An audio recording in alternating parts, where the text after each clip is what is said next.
Next on our list is Ben Tawil, one of my esteemed OPAL colleagues. Ben is a master around play and risk, around play and adventure playgrounds. I first came across Ben speaking at a fantastic playwork conference run by Maynor Games many years ago, many years ago, about play and risk. I asked him about his past history, and he told me he was a professional dancer in the past. When I did a little bit more digging on YouTube, I discovered you were also a baker, a joiner, and an apprentice electrician. These are all true. I've had a very lengthy past life now, Kath. Oh, well, to be a play worker, basically you can turn your hands to anything, right? That is it. Master of all trades, jack of all trades, master of none. Well, definitely a master of understanding play. Ben, I've been looking forward to hearing you talk about your play research for a long time. So without further ado, I'm expecting you're sharing your own slides today, is that right? I'm going to do that right this minute, hopefully. Thank you. Can you see that? We can indeed. Lovely couple of girls. Do you want to, yeah, you're sharing it to present it. Brilliant. Superb. Right, so lovely to have so many people join us for what is turning out to be a wonderful event already, and hopefully I won't spoil that. I'm going to talk very briefly, really, about a piece of research I did for my master's study about 5 or 6 years ago. I'd done some previous research into play and loose parts play programs in schools. Mostly about outcomes around kind of moderate to vigorous physical activity and risk management and such like. But I was really interested in kind of those sort of broader outcomes and effects of running a play project in schools on the whole school community, because anecdotally everybody seemed to say there were benefits for everybody. So I went off to the Isle of Man, because they had some really nice kind of play intervention schools playtime programs running there, and I was really interested to know sort of how, over what sort of period benefits came about. So I was lucky enough to be able to pick a school to work with, which is School A, which had only been running the programme for about 6 months, and also School B that had been running the programme for about 3 years. The programme's very much like OPAL, loose parts, playwork intervention, environmental modification, underpinned by policy and training, mentor supported, all of that.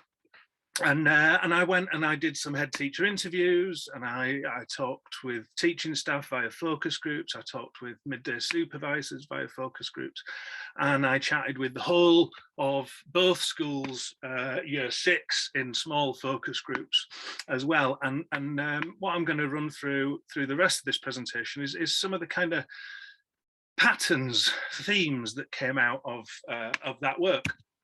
And the first one was about the quality of play during playtime. And this was linked to reductions in disruptive behaviour, reductions in accidents and injury, improvements in inter-age play and intergendered play across the school community, as well as to increases in physical activity. All of these were demonstrated early in the programme. And these outcomes continued to be maintained, which is pretty impressive, because quite a lot of interventions have a peak of interest, an intervention spike, if you like, but those benefits aren't maintained over time. And what we found with this research was that pretty much all the benefits were maintained over time. Some actually extended over time, and we remember School B had been doing this for 3 years and School A for only 6 months. The experience of playtime or dinner time break was improved for all in a range of ways. There was much more freedom for both staff and children, and that was linked to more children playing more of the time and with an increased range of play behaviours. Children at School B said, "It's just more fun. We just used to walk around and now we play." Children were observed, particularly while eating their lunch, discussing and negotiating and planning what they'd do when they got out to play. And both staff and children from the 2 schools reported a reduction of boredom and related issues, typified by this point. School was boring. No one wanted to come. Now we get, yeah, school was boring. Now we get, no one wanted to come, and now we get here early. But playtimes weren't only improved for children. Midday supervisors' experience was also improved, as illustrated by this point from midday supervisors. We don't pray for wet break anymore so that we have more control. In fact, midday supervisors at both schools found that dinner time was so much more enjoyable, and that they were quite adamant that if the programme was to be discontinued, they'd look for another job. Perhaps one of the most striking points, at least for me, was that the head teacher and teaching staff spoke of their experience of playtime. With the head teacher using the term joy, it's just joyful to see kids in purposeful and rewarding activity, playing at playtime. And the head of school A, remember we've been doing this for 3 years, has begun taking their dinner outside. School A have been doing it for 6 months, has begun taking their dinner outside on the playground most days. It's just magical watching them. The notion of joy and magicalness was continued in responses from teaching staff.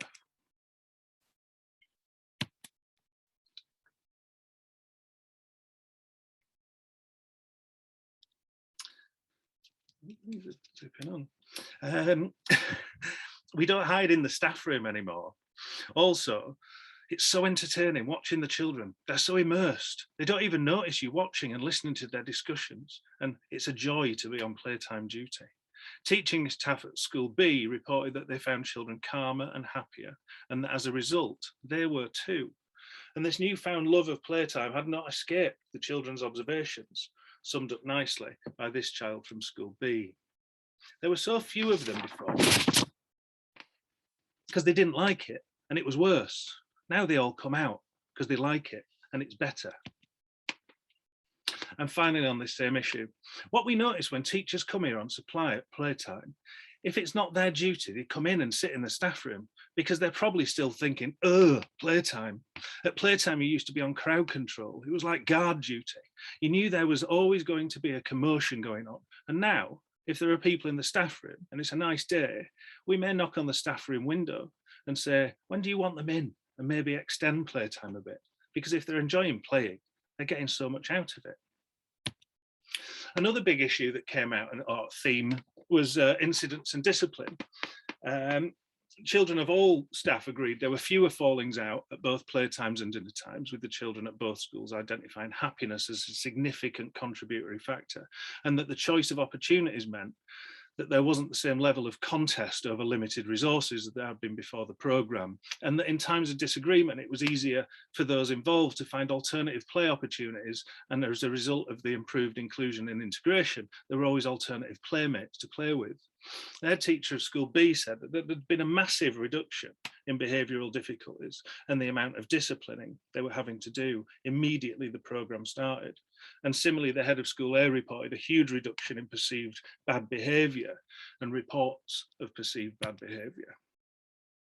Teaching staff of school A reported, we don't do much discipline, but equipment, loose parts, tree swings, platforms, they all provide opportunities for deep sanctions if we need them. Playtimes were now a thing that children valued very much, and if sanctions were ever needed, then the denial of some, rarely, if at all opportunities for play, was now a much stronger incentive than it ever had been before. Teaching staff, head teachers, midday supervisors at both schools also reported fewer injuries and less excuses to get out of playtime since the implementation of the programme. In fact, midday supervisors at school B reported there were no longer any fake injuries or toilet excuses. And in respect of the minor accidents and injuries that can be expected during playtime, midday supervisors at school B also said that children would rather have TLC and get back to playing as opposed to getting out of playtime.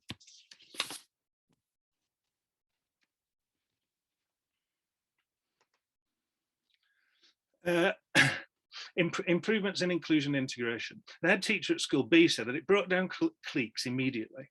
The non-directive nature of loose parts reduces elitism and promotes inclusion and cooperation. There's no right and wrong way with loose parts. You can be an expert with a football and everyone knows what that looks like, so it sort of becomes elitist. Loose parts don't offer the same affordance.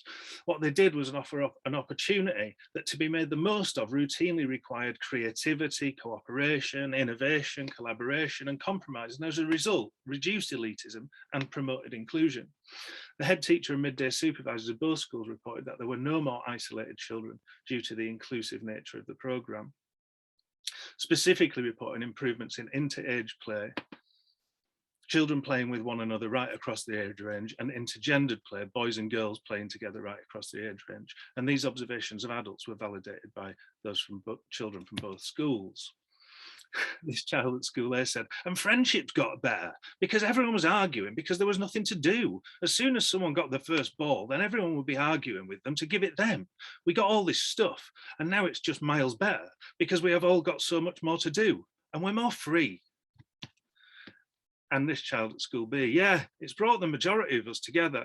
And at school A, having stuff means we can do stuff and do it together and do different stuff every day.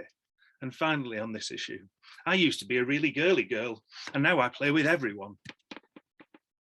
Unsurprisingly, holistic benefits came up, and that spread right across the full range: socio-emotional, intellectual, creativity, physical benefits observed pretty much immediately.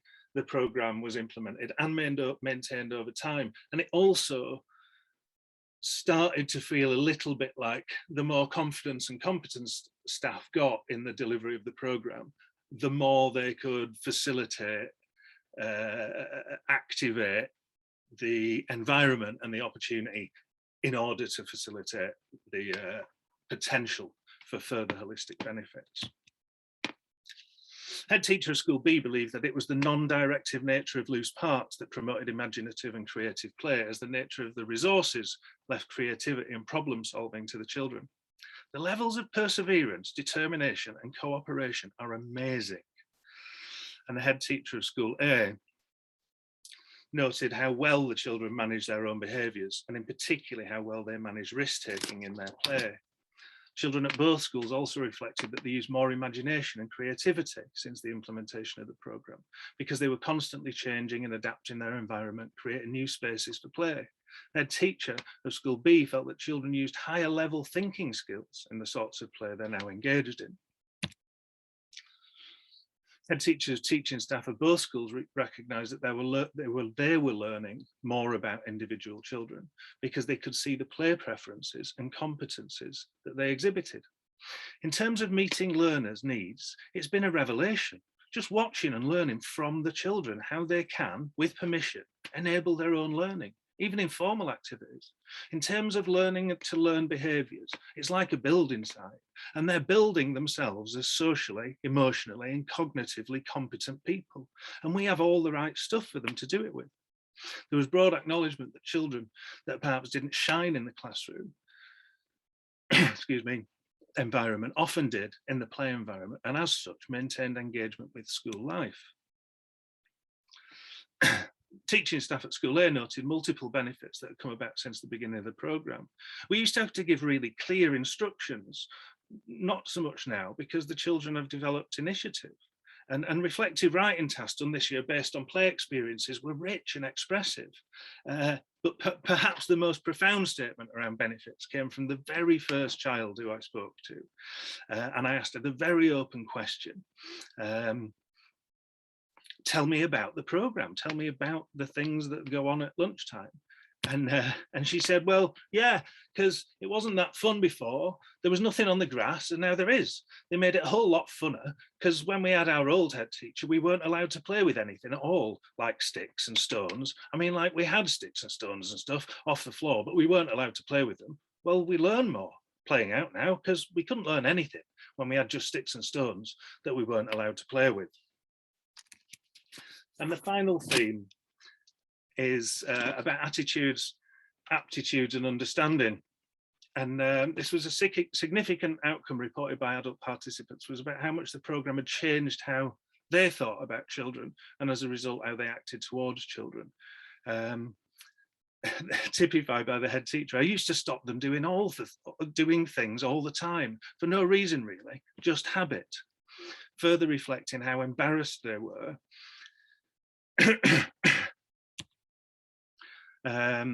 School teacher from school A said how cruel we were, having all that space and not letting them use it, reprimanding children for picking up a stone to play with, making children bend down to touch the grass and playing and the playing field and with their bare hands, and on establishing it was damp, telling them, see, it's wet, you can't play on it.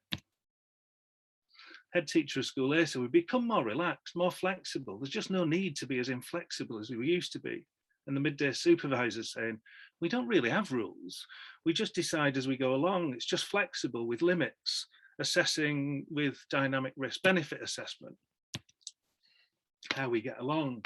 And the teacher of school A said, it just watching them playing, it just makes you step back and think what help they need, what help you can be before stepping in to do things for them. And I'd leave the last word to children. And the child from school A said, teachers used to think everything was dangerous, and now they see it isn't. They got used to us. They aren't scared anymore. They trust us a lot more now. And there's less for teachers to worry about, and they're happier. We can manage ourselves. There's no need for them to be worried. And finally, they take more notice. They're more aware of what you're doing, and they're thinking about it. And so are we. Thank you. Hope I've not gone over by too long, Kath, and look forward to any questions in the plenary.